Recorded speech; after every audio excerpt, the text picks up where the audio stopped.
नमस्कार, मैं शशांक और आप देख रहे हैं न्यूज़ बाइस्कोप। हमारे पीछे आपको भीड़ दिख रहा होगा, स्टूडेंट लोग का भीड़ है, विद्यार्थी लोगों का भीड़ है। और झारखंड में ये भीड़ अमूमन अब रोज़ देखने को मिलती है, आंदोलन रोज़ देखने को मिल रहा है। इसी सिलसिले में आज गुलाम जी आए हुए हैं, इनसे बात करेंगे क्यों आए हैं, क्या इनका मुद्दा है।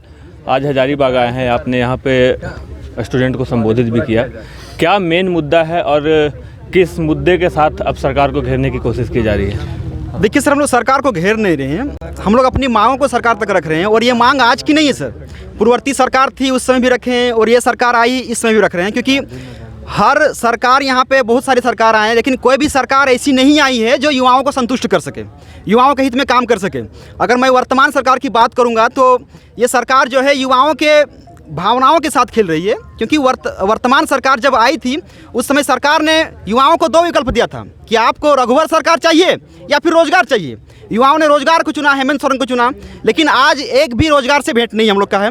और सरकारी नौकरी के बाद हमारे मुख्यमंत्री हर मंच पे करते रहे और आज हर मंच पे जाकर के ये बात बोलते हैं कि आप लोग पढ़े लिखे युवा हैं, पैसा ही ना कमाना है आप लोग को, नौकरी करने का क्या ज़रूरत है।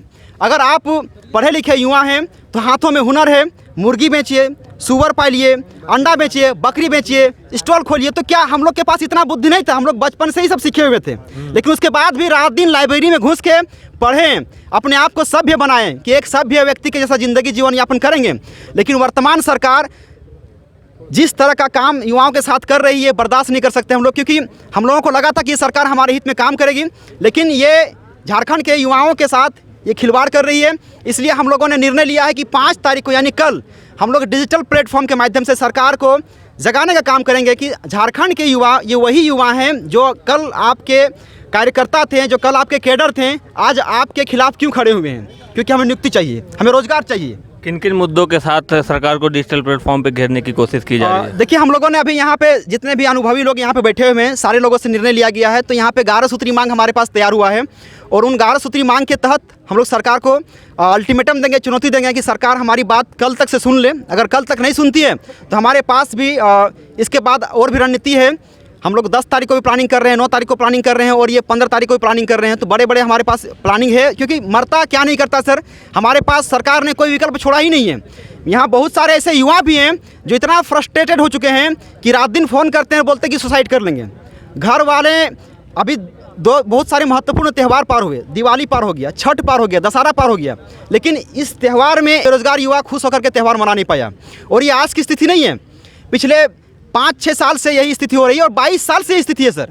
और 22 साल से कोई भी झारखंड का युवा जागता है, सरकार उसे संतुष्ट करके, बिना संतुष्ट किए केवल आश्वासन करके वापस भेज देती है। लेकिन इस बार युवाओं ने निर्णय लिया है कि इस बार लड़ाई हमारी आर पार की होगी और 24 जिला के सभी युवाओं ने चट्टानी एकता का परिचय दिया है कि इस बार लड़ेंगे और जीतेंगे। क्या जी, लड़िएगा ना? लड़ेंगे, लड़ेंगे। आपकी वो जो 11 सूत्री मांगे हैं, 11 सूत्री जो मांगे हैं वो कौन कौन सी मांगे हैं, थोड़ा हमें बता दीजिए। देखिए, 11 सूत्री मांगों में से ये है कि जेपीएससी एवं जेएसएससी के द्वारा जितने भी एग्ज़ाम ले जाएंगे उसमें चूंकि हमें उम्र सीमा में छूट चाहिए, क्योंकि लंबे समय से कोई एग्ज़ाम हुआ नहीं है। तो एक निर्धारित समय के साथ हमें उम्र सीमा में छूट चाहिए। मिनिमम जो छूट है हम लोगों ने 6 साल का निर्धारित किया है। सभी रिक्त पदों के लिए जल्द से जल्द विज्ञापन निकालें। राज्य में 3,29,774 सीट खाली पड़े हैं, तो हमें उनसे बहाली चाहिए। फिर जेएसएससी से रिलेटेड सभी एग्ज़ाम जल्द से जल्द कंडक्ट किया जाए। जेपीएससी और जेएसएससी का कैलेंडर जारी किया जाए और तय समय सीमा, पारदर्शी, निष्पक्ष और भ्रष्टाचार मुक्त परीक्षा हो। साथ ही साथ 7th जेपीएससी का जो कट ऑफ मार्क्स है वो जल्द से जल्द जारी करें और नियोजन नीति ऐसा बनाया जाए जिससे कोई भी झारखंडी युवा जो है परीक्षा लिखने से वंचित ना रहे। और उसके बाद यहाँ पे टीजीटी, पीआरटी और पंचायत सचिव की नियुक्ति जल्द से जल्द पूरा किया जाए। साथ ही साथ जेएसएससी के सारे एग्ज़ाम, जो जितने भी एग्ज़ाम होने को हैं वो सारे एग्ज़ाम 2 चरण में होना चाहिए, एक पीटी और मेंस भी होना चाहिए। क्योंकि सर अगर पीटी और मेंस नहीं होता है और इस एग्ज़ाम को अगर हम सीबीटी नहीं करते हैं तो जाहिर सी बात है कि धांधली होने का पूरा चांस बनता है। उसके बाद यहाँ पे है कि 11th जेपीएससी का अविलंब सरकार नोटिफिकेशन निकाले और जेएसएससी और जेपीएससी के जितने भी एग्ज़ाम है, नियुक्ति होंगे, उन नियुक्ति प्रक्रियाओं को 6 महीने के अंदर सरकार को पूरा करना पड़ेगा। ऐसा नहीं चलेगा कि आपने निकाल दिया, साल भर तक लेते रहें। आप देख सकते हैं जब चुनाव आता है तो चुनाव का परिणाम कब निकलेगा उसको घोषणा किया जाता है, कब कोई नॉमिनेशन करेगा वो घोषित करता है, कब चुनाव होगा वो सब जो है चुनाव आयोग घोषित करती है। लेकिन अभ्यर्थियों के साथ कभी ऐसा नहीं होता है, उसके लिए डेट एक्सटेंड होते रहता है।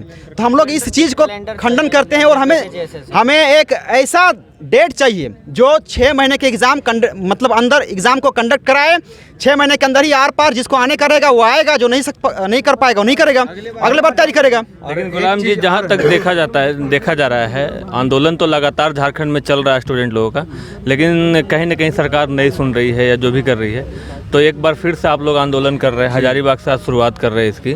क्या लगता है इसमें कितनी कामयाबी मिलेगी आपको? सर, कामयाबी तो मिल चुकी है सर, क्योंकि हमारा उद्देश्य था युवाओं को जगाने का। हम लोगों ने इस कैंपेन की शुरुआत बहुत छोटे स्तर से किया था, लेकिन आज देख रहे हैं राज्य भर के 24 जिला का स्टूडेंट सर, मैं सिर्फ हजारीबाग की बात नहीं कर रहा हूँ, यहाँ तो युवा पहले से ही जगे हुए थे, बस इन्हें थोड़ा सा खाली पुश करने की ज़रूरत था। और राज्य भर के सभी युवा जाग गए हैं और सभी युवा ने निर्णय ले चुका है कि इस बार आर पार की लड़ाई की मूड में है। जब तक से हमारा ये 11 सूत्री मांग को सरकार लिख करके हमें देगी नहीं कि हम पूरा कर रहे हैं, तब तक एक भी युवा जो है वहाँ राजभवन से उठेगा नहीं। हम लोगों ने 5 नवंबर को ट्विटर कैंपेन रखा है और उस ट्विटर कैंपेन के बाद हम लोगों ने बहुत सारे और भी नियम रखा है। एक मैंने मांग आप लोग को पूरा नहीं किया है, क्योंकि ये जो मांग है हमारी महिला बहन है वो पूरा करेंगी कि इनकी क्या मांग है, और इसलिए मैंने 11 सूत्री मांगों में से इस 11वां नंबर को मैंने छोड़ दिया है ताकि ये मांग जो है वो अपने स्तर से बताएंगी। जी, महिलाओं के लिए क्या मांग है, क्या बताना चाहेंगे? सर, महिलाओं के लिए क्या मांग है सर? सरकार बोलती है बेटी बचाओ बेटी पढ़ाओ, बाकी सारे लोग तो जागरूक हो गए हैं। गांव में किसान लोग अपनी बेटियों को भेज रहे हैं बाहर पढ़ाने के लिए, सारे लोग जागरूक हो चुके हैं, पढ़ा रहे हैं, अपना पेट काट काट के पढ़ा रहे हैं। लेकिन यहाँ क्या है, सरकार सो गई है। अब हम बच्चे, हम लड़कियां, हम बेटियां, हम महिलाएं सड़क पर उतर रहे हैं। क्यों उतर रहे हैं? ऐसा मौका हमें क्यों दिया जा रहा है? हर स्टेट में तो ऐसा कहीं नहीं हो रहा है।